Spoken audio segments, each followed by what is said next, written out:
Hi hello నమస్తే welcome to Suman TV. ఆదివాసీ గిరిజన డప్పులతో జాతర, సమ్మక్క సాలమ్మ జాతర, శివసత్తుల కోలాటాలు, ఆదివాసీ నృత్యాలు, శివసత్తులలో ఉన్నటువంటి గిరిజన నృత్యాలతో పాటు పెళ్లి కొడుకును ముస్తాబించి పగిడిద రాజుని మాత్రం సంబంధించినటువంటి ఇక్కడికి గద్ద వరకు చేర్చబోతున్నారు. మనం వీడియో చూసుకోవచ్చు. ఆ పగిడిద రాజు అయితే పెళ్లి కొడుకు ముస్తాబించినటువంటి ఆ ఇంటి నుంచి గిరిజన నృత్యంగా కూడా వాళ్ళ ఆనవాతి ప్రకారం కూడా వాళ్ళ గిరిజన నృత్యాలతో వాళ్ళు చెక్క కూడా సరదాగా కూడా వాళ్ళు తీసుకుపోతున్న సందర్భం ఉంది. వాళ్ళు ఇక్కడి నుంచి మనం చూసుకోవచ్చు. శివసత్తులు కూడా ముఖ్యంగా ఏదో మేడర్మ సమ్మక్క సాతర అంటేనే జాతరకి శివసత్తుల తరపు జాతర. ఇవి జాతరలో మొత్తం వీళ్ళ ఘట్టం ముఖ్యంగా ఉంటుంది. భయం మరిచి కూడా సమ్మక్క సారమ్మ పెళ్లి కొడుకు దించుకొని ఇక్కడ ఊరేగింపుగా ఆలయానికి తీసుకుపోతున్న సందర్భం మనం రోజు చూసుకోవచ్చు. ప్రత్యక్షంగా విడిచిపెట్టబోతున్నా. ఒకవైపు డోన్తో కూడా ఈ గిరిజన సాంప్రదాయం ప్రకారం వాళ్ళ డోన్తో కూడా తీసుకపోతే సున్నితో కూడా ఉండకపోతే మన ఆకృష్ణ పరిస్థితులు ఈ ఒక స్వతంత్రంగా వాళ్ళ మైకంపాన్ని కూడా ఇక్కడ వాళ్ళు నృత్యాలు చేస్తారు. ఉన్నటువంటి అధికారులు కూడా ఇక్కడ చేరుకొని అక్కడ సంబంధించిన పెళ్లి కొరకు హేతుకుని సంబంధించిన తంతువు కూడా వాళ్ళు సంప్రదాయబద్ధంగా వాళ్ళు అంటే తలపై కూడా కండ్ర ధరించి కూడా వాళ్ళు ఇక్కడ తీసుకుపోతున్నారు. ఈ తంతి చూడడానికి కూడా చాలా చాలా ముచ్చటగా ఉంటుంది. అసలు ఏం జరగబోతుంది అనే తంతు మాట్లాడడానికి మనకు చాలా మంది ఇక్కడ అధికారులు వాళ్ళు అడిగే ప్రయత్నం చేస్తాం మనం ఒకసారి. అసలు ఏం జరగబోతుంది, ఏం జరగబోతుంది కార్యక్రమం ఎదురు ఇప్పుడు పాన్పన తీసుకుపోతాడు. పెళ్లి కొడుకుని ముస్తాబు చేయడానికి కోసం గుడి పెరిగి కర్వగుడికి తీసుకుపోయి ముస్తాబు వేసి పెళ్లి కొడుకుని తీసుకుపోవడానికి బయలుదేరుతున్నాం. అంటే సమ్మక్కర గారకు మేము బయలుదేరినాం. వేడిదిరా చూసాను. తంతు ముగించిన తర్వాత మళ్ళీ ఇక్కడ జాతర జరుగుతుందా? అక్కడ జరిగే వేడికి ఎలా అవుతుంది అంటే ఇక్కడ మళ్ళీ అక్కడ నాగబెల్లి కార్యక్రమం అనేది చేస్తాము. తర్వాత సోమవారం నాడు తిరిగి మళ్ళీ ప్రయాణం అవుతాం. ఆ తర్వాత 4వ తారీఖున మళ్ళీ బుధవారం నాడు మళ్ళీ నాగవల్లి కార్యక్రమం అనేది జరుగుతుంది. 4, 5, 6వ తారీఖు వరకు పూర్తిగా అవుతుంది. అంటే ఈ అంటే ఆశాఖండంలోనే పెద్ద గిరిజన జాతర. మీరు పూనుకొన్న గ్రామస్తులు పెనక పంపిస్తున్నారు.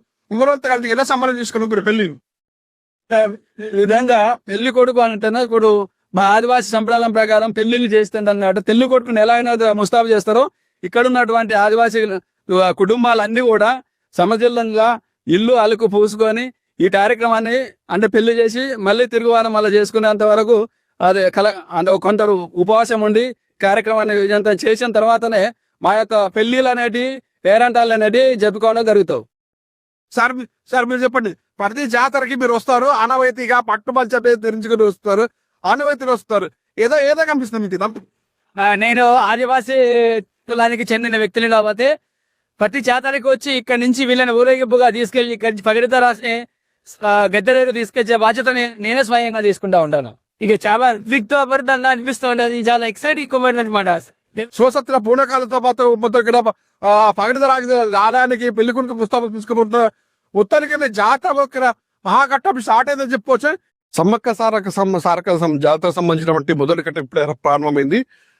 పూనుగొండ నుంచి సంబంధించినటువంటి పగిడిత రాజుని అయితే పెళ్లి కొడుకుని ముస్తాబు తయారు చేసి పెళ్లి వంశస్థులంతా ఆలయానికి మొత్తం వస్తున్నారు. అయితే ఈ 2026 సంబంధించినటువంటి జాతర ఇప్పుడు స్టార్ట్ అవుతుంది. తేదీలు ఖరారు చేసినప్పటి నుంచి కూడా ఆలయ ప్రత్యేక అధికారి యువ గారు మేడం యువ గారు వీరస్వామి అంతా పడుతున్నారు. వాళ్ళని అడిగే ప్రయత్నిద్దాం. సార్ నమస్తే.